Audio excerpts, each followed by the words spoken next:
America నుండి ఇండియాకి డబ్బులు పంపాలంటే ఇప్పటికీ ఆ పాత పద్ధతులేనా? అందుకే వచ్చేసింది మైపర్సు. Download now.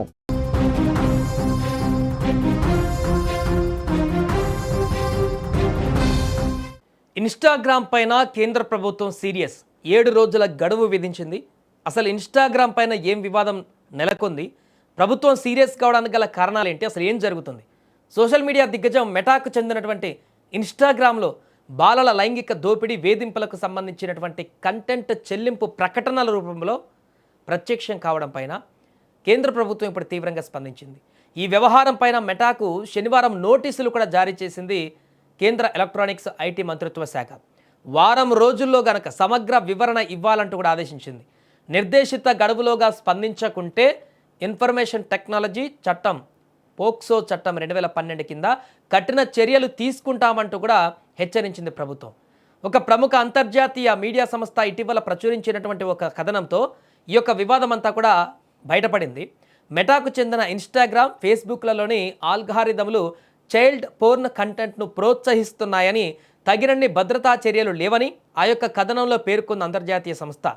అంతేకాకుండా రేప్ వీడియో, చైల్డ్ వీడియో వంటి పదాలతో కూడిన పెయిడ్ యాడ్స్ ఇన్స్టాగ్రామ్లో కనిపిస్తున్నాయని, ఇవి వినియోగదారులను అశ్లీల కంటెంట్ విక్రయించే టెలిగ్రామ్ ఛానళ్లకు మళ్లిస్తున్నాయని ఆధారాలతో సహా బయటపెట్టింది. వాస్తవానికి నగ్నత్వం, లైంగిక కంటెంట్ను తమ యాడ్స్ పాలసీలు నిషేధించినప్పటికీ ఇలాంటి ప్రకటనలు ఎలా ఆమోదం పొందుతాయనేది తీవ్రమైనటువంటి ప్రశ్నలను ఇప్పుడు లేవనెత్తించేలా మారింది. ఈ నేపథ్యంలో కేంద్ర ఐటీ శాఖ మెటాను పలు కీలకమైనటువంటి ప్రశ్నలు అడిగింది. అసలు ఇలాంటి ప్రమాదకరమైనటువంటి ప్రకటనలు ఎలా ఆమోదం తెలిపారు? నెంబర్ 1. నెంబర్ 2, ఈ ఆరోపణలు వెలుగులోకి వచ్చాక ఎలాంటి దిద్దుబాటు చర్యలు తీసుకున్నారు? భవిష్యత్తులో ఇలాంటి ఘటనలు పునరావృతం కాకుండా ఎలాంటి పటిష్టమైన భద్రతా వ్యవస్థను ఏర్పాటు చేయబోతున్నారు? ఈ ప్రశ్నలకు సంతృప్తికరమైనటువంటి సమాధానాలు ఇవ్వాలని ప్రభుత్వం ఇప్పుడు డిమాండ్ చేస్తుంది. ప్రభుత్వ వర్గాల సమాచారం ప్రకారం చెల్లింపు ప్రకటనల విషయంలో మధ్యవర్తి అనే వాదనతో మెటా తప్పించుకోలేదని కేంద్రం స్పష్టంగా చెప్పింది. ఒక ప్రకటనకు డబ్బు తీసుకొని ప్రచురించినప్పుడు ఆ కంటెంట్కు ప్లాట్ఫారందే పూర్తి బాధ్యత అవుతుంది. ఆరోపణలు నిజమని తేలితే మెటా చట్టపరంగా జవాబుదారీగా ఉండవలసిందే అని ఓ అధికారి చెప్పడం జరిగింది. సో ఈ ఆరోపణలపైన మెటా ప్రతినిధి స్పందిస్తూ CSEAM విషయంలో తమ సంస్థ జీరో టాలరెన్స్ విధానాన్ని అనుసరిస్తుందంటూ కూడా తెలిపారు.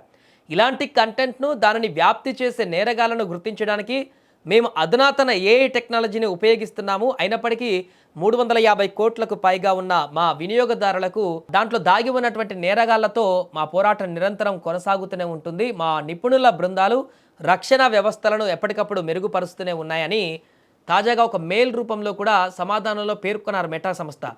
అయితే ప్రస్తుతానికి నెలకొన్నటువంటి అంశం ఎక్కడి వరకు వెళ్తుందో చూడాలి. భారత ఐటీ చట్టంలోని సెక్షన్ 67B ప్రకారం ఆన్లైన్లో పిల్లలకు సంబంధించిన అశ్లీల కంటెంట్ను ప్రచురించడం లేదా ప్రసారం చేయడం కఠిన శిక్షార్హమైనటువంటి నేరం. ఈ చట్టపరమైనటువంటి నిబంధనల నేపథ్యంలోనే కేంద్ర ప్రభుత్వం మెటా వ్యవహారంలో కఠినంగా వ్యవహరిస్తుంది. ఏదేమైనా ప్రస్తుతానికి నెలకొన్నటువంటి ఈ వివాదానికి సంబంధించి మెటా ఎలాంటి దిద్దుబాటు చర్యలు చేపడుతోంది? వారం రోజుల్లో గనక సరైనటువంటి వివరణ ఇవ్వకపోతే కేంద్ర ప్రభుత్వం ఎలాంటి యాక్షన్ తీసుకోబోతుంది? తద్వారా ఇండియాలో ఇన్స్టాగ్రామ్ పరిస్థితి ఏంటి అనేటువంటి ప్రశ్నలు కూడా ఉత్పన్నమవుతున్నాయి. ఏదేమైనా ప్రస్తుతం ఇన్స్టాగ్రామ్ మెటా చేస్తున్నటువంటి ఈ యొక్క కార్యక్రమాలకి ఖచ్చితంగా సమాధానం చెప్పాల్సిందేనంటూ ఇచ్చిన ఈ యొక్క నోటీసులు ప్రస్తుతానికి సోషల్ మీడియాలో వైరల్గా మారాయి.